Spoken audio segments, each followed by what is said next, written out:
নমস্কার। চা খেতে কম বেশি আমরা সবাই ভীষণ ভালোবাসি। আজকে আপনাদের সাথে শেয়ার করব একটি ভিন্ন ধরনের চা। চা পাতা দিয়ে আপনারা তো সবাই চা তৈরি করে খান। আজকে চা পাতা ছাড়া একটি ভিন্ন ধরনের চা তৈরি করে দেখাবো। এই চাটা ক্লান্তি দূর করতে খুবই ভালো কাজ করে। আশা করছি আপনাদের ভালো লাগবে। আপনারা যতটুকু পরিমাণের চা তৈরি করবেন সে অনুযায়ী পানি নিয়ে নেবেন। আমি এখানে ২ কাপ পরিমাণের পানি নিয়ে নিয়েছি। তারপর এই পানিটা চুলায় বসিয়ে দেব।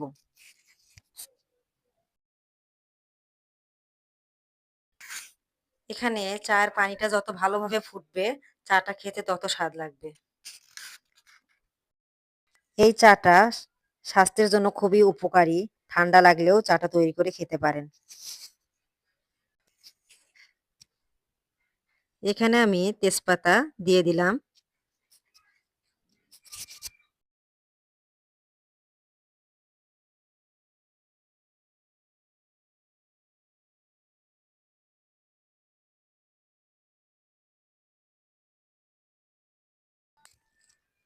চারটা এলাচ দিয়ে দিব।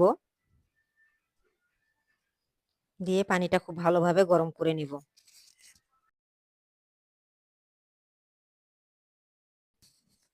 পানিটা খুব ভালোভাবে ফুটাতে হবে।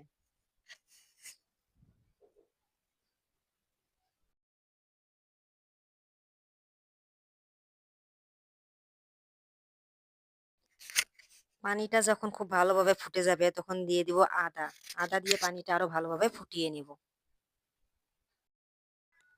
এখন দিয়ে দেব ৪ থেকে ৫ টা তুলসীর পাতা।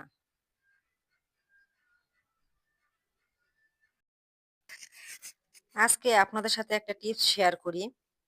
আপনারা যে পাত্রে চাল রাখেন ওখানে অনেক সময় পোকা ধরে। তো আমরা ওখানে যদি কয়েকটা শুকনা মরিচ রাখতে পারি ৬ থেকে ৭ টা তাহলে কিন্তু চালে আর পোকা ধরে না।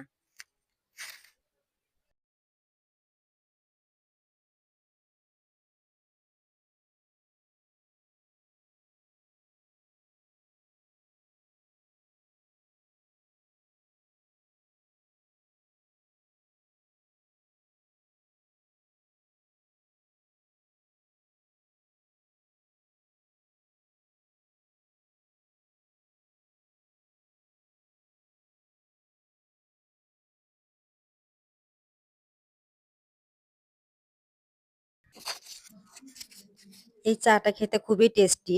আপনারা বাসায় একবার অবশ্যই ট্রাই করে দেখবেন।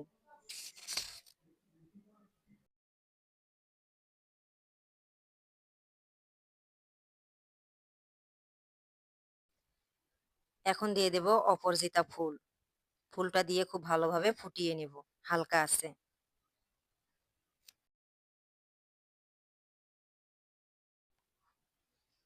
অপরাজিতা ফুলগুলো দিয়ে নাড়াচাড়া দিয়ে দিব। অনেক সময় ঠান্ডা লেগে যায়। তো এই চাটা বানিয়ে খেলে অনেকটা উপকার পাওয়া যায়।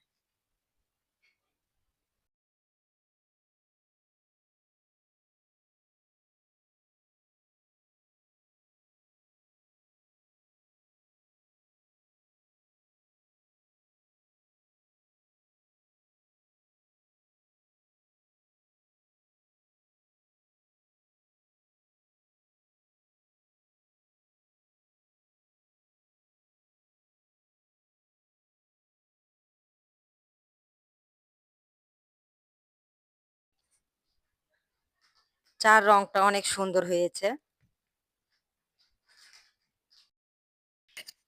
চিনিটা আপনারা আপনাদের পছন্দ অনুযায়ী দিতে পারেন। যারা মিষ্টি খেতে বেশি পছন্দ করেন তারা পরিমাণে একটু মিষ্টিটা বেশি দিতে পারেন। আমার আজকের এই রেসিপিটা কেমন লাগলো অবশ্যই জানাবেন।